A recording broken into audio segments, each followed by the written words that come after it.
HSC 24 batch মাত্র 2 দিনেরও কম সময়ে physics first paper কীভাবে পড়বে তার সম্পূর্ণ গাইডলাইন নিয়ে আজকের ভিডিওটি।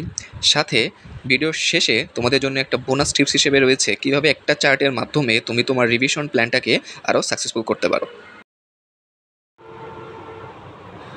সবাইকে পুরো ভিডিওটি দেখার জন্য অনুরোধ করা হলো। তোমাদের আইসিটি পরীক্ষা শেষ হয়ে যাবে 9 তারিখ এবং ফিজিক্স পরীক্ষা হচ্ছে 11 তারিখ। মাঝখানে তোমরা প্রিপারেশনের জন্য মাত্র 1.5 দিনের মতো সময় পাচ্ছ। তাহলে এটা হচ্ছে আমাদের নাম্বার 1. আশা করি বুঝতে পারছো, ফিজিক্স ফার্স্ট পেপারের জন্য তোমরা প্রিপারেশনের জন্য মাত্র সময় পাবা 1.5 দিন। এত কম সময় কীভাবে শেষ করবে সেটা নিয়ে এখন আলোচনা করছি।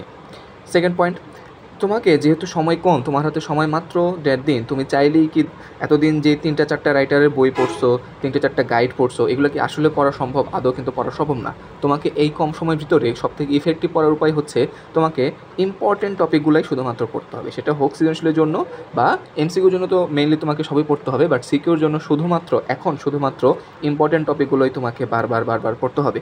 এই ইম্পর্টেন্ট টপিককে তোমাকে শোতে প্রায়োরিটি ফার্স্ট।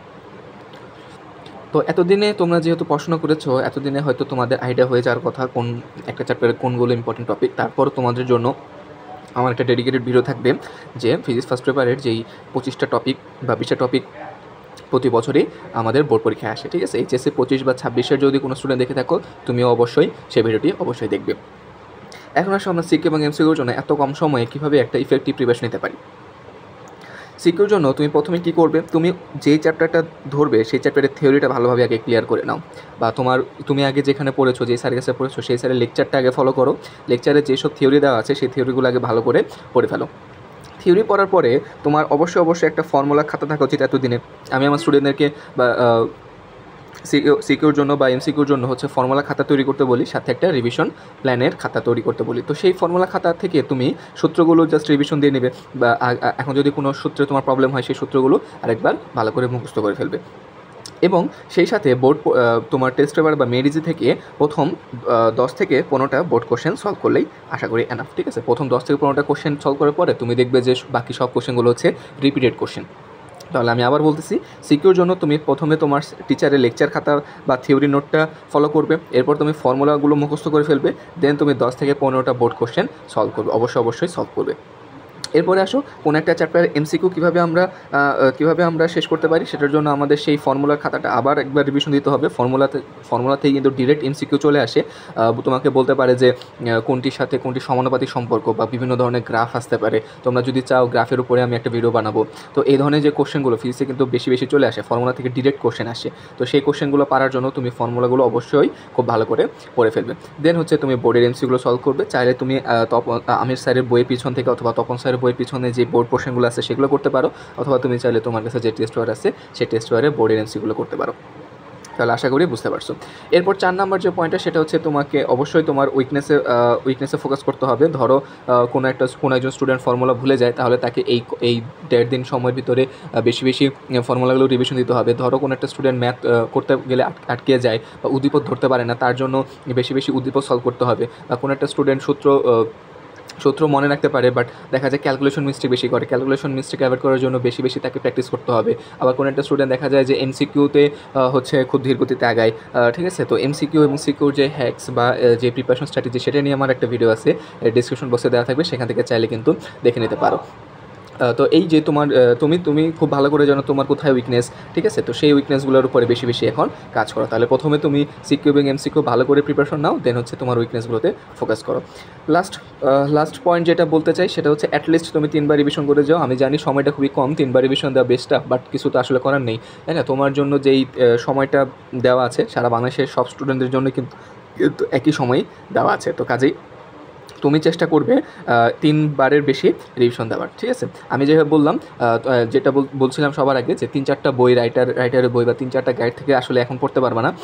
যেটা এতদিন করছো সেটা করছো, যেটা সত্যিই খুবই রং একটা ওয়ে 3-4টা বই একসাথে পড়া। তোমাকে অবশ্যই একটা বই তোমাকে সিলেক্ট করা থাকা লাগবে। যদি এইচএসসি 25-26-এর জন্য বলছি, তোমাকে অবশ্যই একটা বই সিলেক্ট করা থাকা লাগবে এবং একটা ডেডিকেটেড লেকচার নোট থাকা লাগবে। যে কোনো একজন টিচার থেকে তুমি নিতে পারো। দেন হচ্ছে তোমার একটা আলাদা ফর্মুলা খাতা থাকতে হবে এবং সাথে একটা রিভিশন প্ল্যান থাকতে হবে।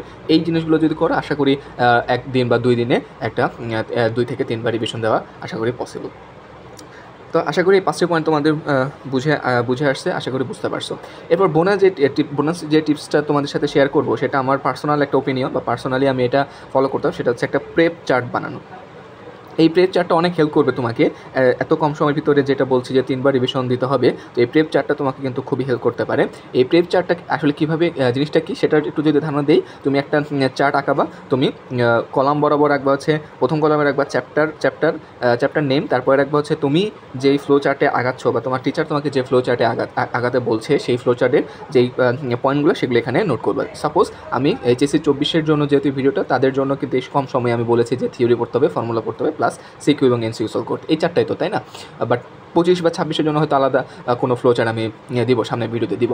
তো তারা কী করবে, HSC 24 কী করবা, তোমাদের প্রথম পয়েন্টটা কি থিওরি, তাহলে থিওরির জন্য একটা বক্স করবা, এরপর হচ্ছে ফর্মুলার জন্য একটা বক্স রাখবা, সিকিউর জন্য একটা বক্স, একটা হচ্ছে এমসিকিউর বক্স। তোমার কাজ থাকবে তুমি যে চ্যাপ্টার ধরো, কথার কথা তুমি ভেক্টর চ্যাপ্টার ধরলে, দ্বিতীয় চ্যাপ্টার, তুমি প্রথমে আগে থিওরিটা শেষ করবে, থিওরি শেষ করার পর এখানে একটা টিক চিহ্ন দিবে।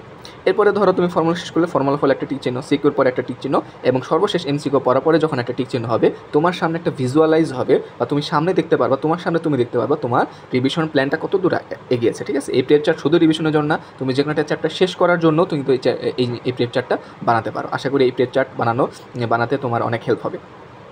তো এভাবে দেখো, এখন আমি তো বলেছি যে 3বার রিভিশন দিতে হবে, তাহলে তোমার একবার যখন টিক চিহ্ন হয়ে যাবে, এরপর তুমি যখন সেকেন্ড রিভিশনে আসবা তখন আশা করি তোমার কম সময় লাগবে, এখানে একটা টিক চিহ্ন দাও, সেকেন্ডবারে আবার একটা ফর্মুলা টিক চিহ্ন, সিকিউ আবার পড়ার পরে আবার টিক চিহ্ন, এমসিকিউ পর আবার টিক চিহ্ন, এভাবে সেকেন্ডবার, থার্ডবার, ফোর্থবার তুমি যতবার চাও তোমার HSC লাইফে তুমি কিন্তু এই প্রেপ চার্টের মাধ্যমে একটা চ্যাপ্টার ভিজুয়ালাইজ করতে পারবা। তোমার যেখানে গ্যাপ আছে, ধরো কথা তোমার এখন 4th চ্যাপ্টারে তুমি থিওরি পড়ছো, ফর্মুলা পড়ছো, কিন্তু এমসিকিউ পড়ছো, বাট সিকিউ সলভ করো নাই, তুমি কিন্তু একটা ভিজুয়ালাইজের মধ্যে থাকলা, তুমি দেখতেই পাচ্ছ যে তোমার কোন জায়গাতে এখনও ঘাটতি আছে বা কোন জায়গাটা এখনও পড়া হয়নি। তো এই প্রেপ চার্টটা আশা করি তোমরা বুঝতে পারছো। প্রেপ চার্ট সামগ্রিক বিষয় নিয়ে তোমাদের জন্য কোনো কোশ্চেন থেকে থাকে অবশ্যই কমেন্ট বক্সে জানাবা।